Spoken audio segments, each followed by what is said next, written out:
What is up, everyone? Welcome back to another video. We have just 2 game weeks left of the FPL season. Here are my first transfer plans for double game week 37.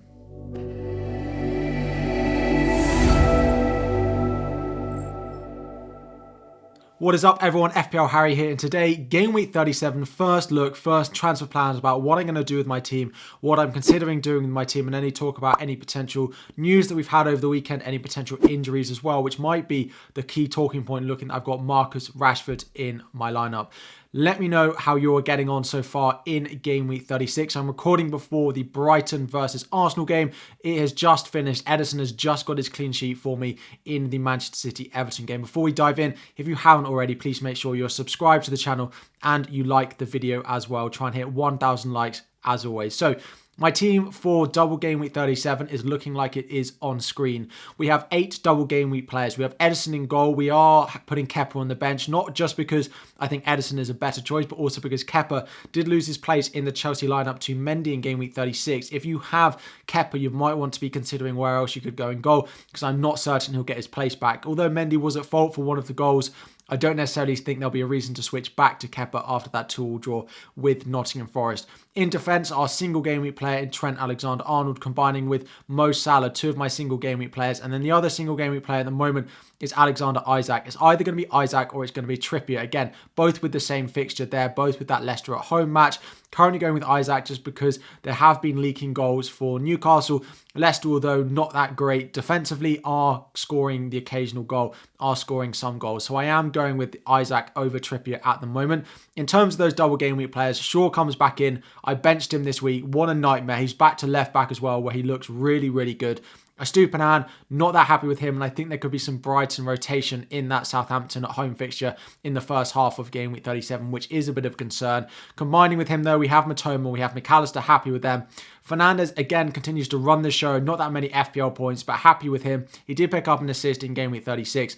Haaland up front at the moment going to be my captain. I think there's no doubt that Haaland will be the majority captain unless you are looking to chase, unless you are trying to gain rank rapidly at the end of the season. Then you might look against going with Haaland.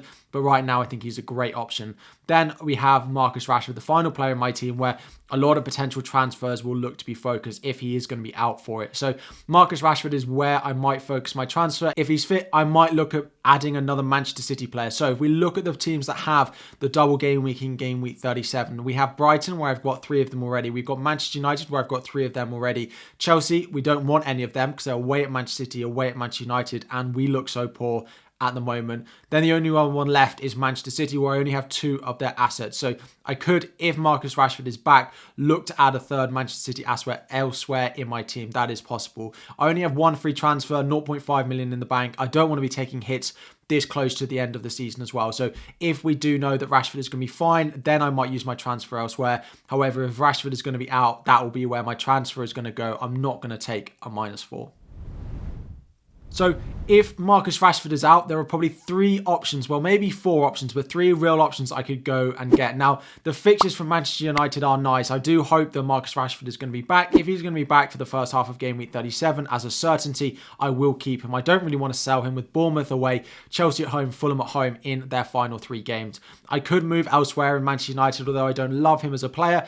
Antony has been ticking over a few points. He is about the same price. He was much more expensive than I thought he was going to be when I made this graphic. I was expecting him to be much cheaper, which is probably why no one owns him. But if Rashford, for example, is then ruled out for the season, it does mean the likes of Antony is likely to play every game between now and the end of the season. And with the doubling game week 37, could just be a sensible move to go there. I could go away from all the double game week options and go to the likes of Odegaard or Martinelli. I do favour Odegaard over Martinelli just because I think there's a chance that Trossard might get a game between now and the end of the season. So I would just go with Odegaard. They have Nottingham Forest away, Wolves at home in their final 2 games. Of course, no double, but Arsenal do look really good. And even though I don't think they're going to win the league now, we'll want to finish on a high, particularly that Wolves at home fixture in game week 38 to put on a show for the fans who have supported them so well on their run this season. However, the most sense to me would be actually using this as my opportunity to get a third Manchester City asset in, not going on triple Manchester United for this one. And at the moment, it originally was going to be Grealish, who didn't play again in 36. He did come off the bench for a 1-pointer. But man of the moment, Ilkay Gundogan could be the one that I would go with. Again, similar price to Jack Grealish, but has scored again 2 goals, picking up an assist against Everton. Once they get the Champions League game out of the way, of course, I will look to see if he starts that, how many minutes he plays, and then try and predict, although it's so difficult to predict Pep, try and predict exactly how many minutes I think he might play in the double in Game Week 37 and then in the Game Week 38 fixture. Their fixtures are probably more difficult than the likes of Manchester United and the likes of Arsenal as well. Chelsea at home, Brighton away, Brentford away, but I still think that I would favour going for Gundogan over some of the others just because they're chasing down the league and they'll want to finish the season on a high. Now, if we get news that Marcus Rashford is going to be back, there are a couple of ways that I could potentially take some punts in here. Adding a third Manchester City asset is probably the way that I would want to go. There are 2 ways that I could do this. I could bench Isaac, play Trippier, but then effectively sell Trippier for another Manchester City defender in the likes of John Stones, in the likes of Ruben Diaz as well. My only concern with that is Chelsea at home, Brighton away isn't the best double. They'll probably keep 1 clean sheet in there over the 2, but is it really worth a transfer over just playing likes of Isaac, the likes of Trent, or even Trippier in there, who will probably hopefully score 6 or 8 points anyway, which is what you'd probably get for that Manchester City defender. Plus, there's no certainty that they play both games in the double anyway. I could do that, but I think it's unlikely. The other route that I could go down is selling Mo Salah. Now, you're probably thinking that's crazy. They have Aston Villa at home, Southampton away. They have 2 single game weeks where I think Liverpool will do well and continue to win these games. However, Salah to Kevin De Bruyne, who again got a rest in Game Week 36. I expect him to play in the Champions League, but I expect him to start both in the double. They're 2 games that I think suit Kevin De Bruyne very well. Could be a free transfer, a bit of a punt between now and the end of the season. Of course, De Bruyne is a little bit more rotation prone. When they have the same amount of fixtures, I still think Salah is a better option. But Kevin De Bruyne, Manchester City looking like they're going for the title, looking like they're going to eclipse it in that Game Week 37 double game week as well. So I could go and add a second Manchester City defender, but I don't think so. I could, if Marcus Rashford is fine, go Salah into Kevin De Bruyne and add a Manchester City asset that way. Or most likely, I think I'll probably just roll the transfer if Marcus Rashford is out. So this is how my team currently lines up. All eyes are on that Manchester City team in the midweek of who I think is maybe going to start at the weekend.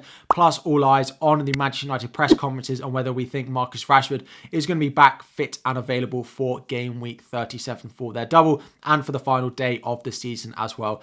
Let me know if you have any questions about your team. What would you do? Are you going to punt on the final couple of game weeks? It is time to be chasing those ranks, chasing those mini league rivals, maybe going against the grain on the likes of Haaland, maybe looking at Gundogan, who's going to be lowly owned, maybe looking at those Manchester City midfielders in the likes of Kevin De Bruyne as well, Riyad Mahrez, or even Phil Foden, who's picking up some points at the moment. Potentially looking to go for a different Manchester United asset to try and get those final bits of rank that we need this season to get the rank we want, but also, most importantly, win those mini leagues, which I'm sure you're all fighting for. Haaland is going to be my captain, but again, there are a few other options if you do want to look away from him to try and gain a little bit of ground in the final couple of weeks. Let me know what you think about my team. Drop all the questions you have in the comment section down below. Thank you all so much for your support recently. Massively appreciated. Like the video before we go. Try and hit 1,000. Subscribe if you haven't already. And I'll be back again very soon.